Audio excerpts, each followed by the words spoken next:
Welcome back नाज़रीन। 27वीं आईनी तरमीम मंजूर हो गई है। सदर ममलिकत ने इस पर दस्तखत भी कर दिए हैं। इस पूरी 27वीं आईनी तरमीम की डिस्कशन से लेकर इसकी मंजूरी तक के प्रोसेस में हमने देखा कि मौलाना फजल रहमान साहब की कॉन्ट्रीब्यूशन ऐसा हमें नजर नहीं आई, और इसी हवाले से कुछ सवालात हैं जो हमें करने हैं। कामरान मुर्तज़ा साहब रहनुमा जमीयत उलमा इस्लाम फे हमें ज्वाइन करें, उनको वेलकम करते हैं। अस्सलाम वालेकुम सर। वालेकुम अस्सलाम। बहुत शुक्रिया सर आपके कीमती वक्त का। आपने देखा 27वीं आईनी तरमीम मंजूर हो गई, उसके अंदर जो क्लॉजेस की चेंजेस थी वो भी मंजूर हो गई। सदर ममलिकत ने उस पर दस्तखत भी कर दिए।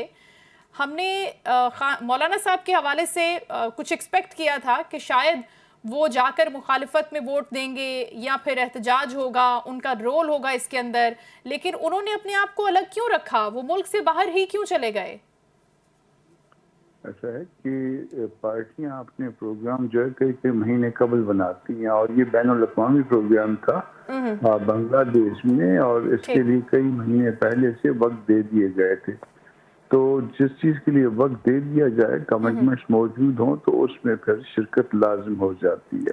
वैसे यहाँ पे नेशनल असम्बली में भी और सेनेट में भी जमात ने जो ना अपना किरदार अदा किया है और पूरी तरह से अपोज किया है। मेरा ख्याल है इसमें कोई कमी खामी नहीं रह गई।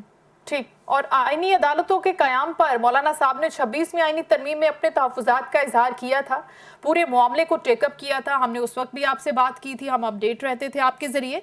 उसके बाद मामला आईनी बेंच पर जाकर ख़त्म हुआ। अब बिल आखिर हुकूमत सर आईनी अदालतों के कयाम में कामयाब हो गई है।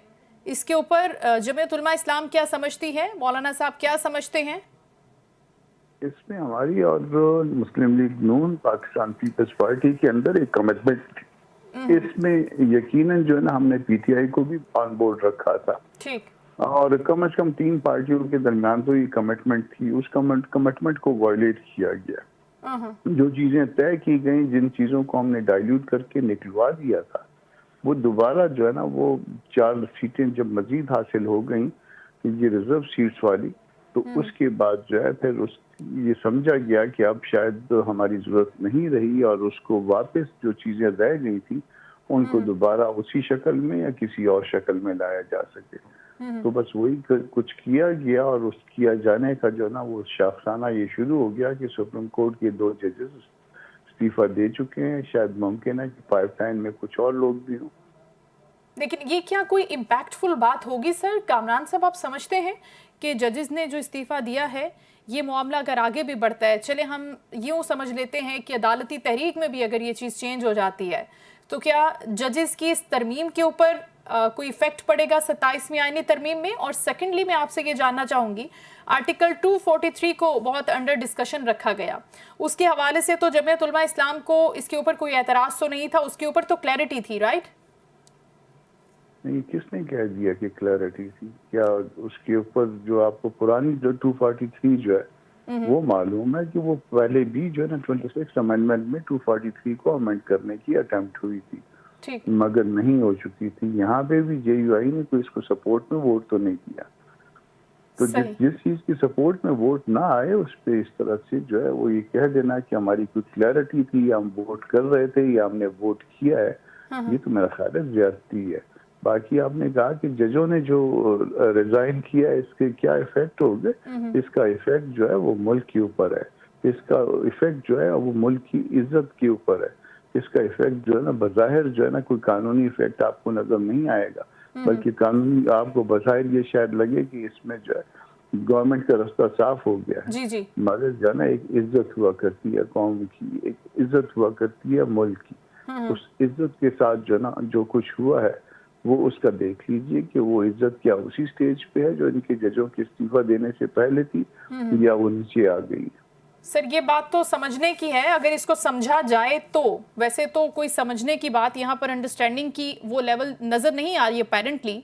अब अदलिया की जानिब से अभी मेरी बात हो रही थी आफ्ताब बाजवा साहब से भी, वो यही कह रहे थे कि अदलिया एक तहरीक को प्लान कर रही है। वैसे तो अदलिया बड़ी कामयाब तहरीक पाकिस्तानी तारीख में ऑलरेडी कर भी चुकी है, लेकिन अगर इस तहरीक में उनको पॉलिटिकल पार्टीज़ का साथ रिक्वायर्ड होता है और वो आपसे कोऑपरेशन और सपोर्ट चाहते हैं, तो क्या मौलाना साहब की सपोर्ट होगी उनकी तरफ सर? یہ جس نے بھی کہا کہ عدلیہ تحریک کو جو ہے پلان کر رہی ہے، یہ میرا خیال درست نہیں کہا. اچھا. پولیٹیکل پارٹیاں جو ہے تحریکیں پلان کرتی ہیں، کیونکہ عدلیہ کو جو ہے کوئی شخص اگر سپریم کورٹ کا جج ہے، ہائی کورٹ کا جج ہے یا چیف جج ہے، تو اس نے اس سے بڑھ کے کچھ نہیں بننا ہوتا، نہ اس نے کوئی اس سے اقتدار لینا ہوتا ہے یا اقتدار دینا ہوتا ہے، یا کوئی نظریات کے معاملے نہیں ہوتے. وہ ایک قانون کے اوپر عمل درآمد کے لیے عدالتوں میں آتے ہیں. تو یہ پھر ججوں پہ یہ الزام لگانا کہ وہ کوئی تحریک پلان کر رہے ہیں، یہ غیر مناسب بات ہے. رانا صاحب سر کہہ رہے ہیں کہ یہ سیاسی ججز ہیں، ان کے ذاتی مفادات ہوتے ہیں، یہ سیاسی ایجنڈے کی وجہ سے ہی استعفیٰ دے رہے ہیں ابھی. ایسا نہ کریں. ججز ان کی فیصلوں سے آپ اختلاف رکھ سکتے ہیں، ان سے اتفاق کر سکتے ہیں، مگر اس کا مطلب یہ نہیں ہے کہ ججز سیاسی ہو گئے. اس طرح سے تو ہم سب کا ماضی، جو لوگ بھی ججز بنتے ہیں، آج بھی جو ججز بنے ہیں، ان سب کا ماضی جو ہے نا کسی نہ کسی جماعت سے وابستہ رہا ہے. میں ججز کے نام لے کے اور ان کی پارٹیوں کا جو ہے نا وہ جو بیک گراؤنڈ ہے وہ بھی بتا سکتا ہوں، مگر یہ غیر مناسب ہوگا. دی مومنٹ وہ جج بن جاتے ہیں، ان کا اس پولیٹیکل پارٹی سے کوئی تعلق نہیں رہتا، وہ دستور کے پابند ہو جاتے ہیں. یہ درست ہے کہ بعض اوقات غلط فیصلے ان سے ہوتے ہیں، بعض اوقات درست فیصلے ہوتے ہیں، مگر اس کو وقت ٹھیک کر دیتا ہے. اس کا مقصد کوئی سیاسی یا غیر سیاسی پن نہیں ہوتا.